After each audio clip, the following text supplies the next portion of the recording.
ஓமலூர் அருகே பள்ளி மாணவிகளிடம் பாலியல் தொல்லை கொடுத்த தலைமை ஆசிரியர் கைது செய்து சிறையில் அடைத்தனர். சேலம் மாவட்டம் ஓமலூர் அருகே கந்தம்பிச்சனூர் கிராமத்தில் உள்ள ஊராட்சி ஒன்றிய நடுநிலைப் பள்ளியில் 128 மாணவர்கள் கல்வி பயின்று வருகின்றனர். இந்த பள்ளியின் தலைமை ஆசிரியராக பணியாற்றி வந்த ராதாகிருஷ்ணன் சில மாதங்களாக மாணவிகளுக்கு பாலியல் தொல்லை கொடுத்துள்ளார்.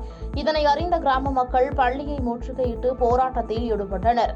புகாரை தொடர்ந்து ஓமலூர் அனைத்து மகளிர் காவல் நிலைய போலீசார் தலைமை ஆசிரியர் ராதாகிருஷ்ணன் மீது போக்சோ பிரிவின் கீழ் வழக்கு பதிவு செய்தனர். ஆனால் தலைமை ஆசிரியர் ராதாகிருஷ்ணன் தலைமறைவாக இருந்த நிலையில் ஓமலூர் அனைத்து மகளிர் காவல் நிலைய போலீசாரும் தாரமங்கலம் போலீசாரும் பல்வேறு இடங்களில் தேடி வந்தனர்.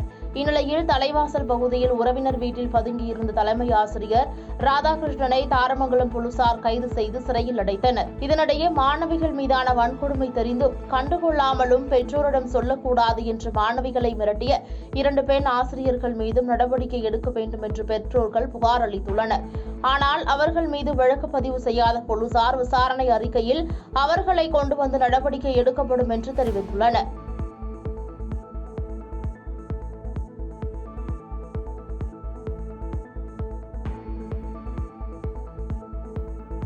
பாதகம் செய்பவரை கண்டால் நாம் பயங்கொள்ளலாகாது பாப்பா.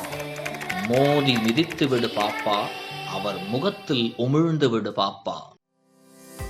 அண்மை செய்திகளை உடனுக்குடன் தெரிந்து கொள்ள இணைந்திருங்கள் இயம்நாடு தொலைக்காட்சியுடன்.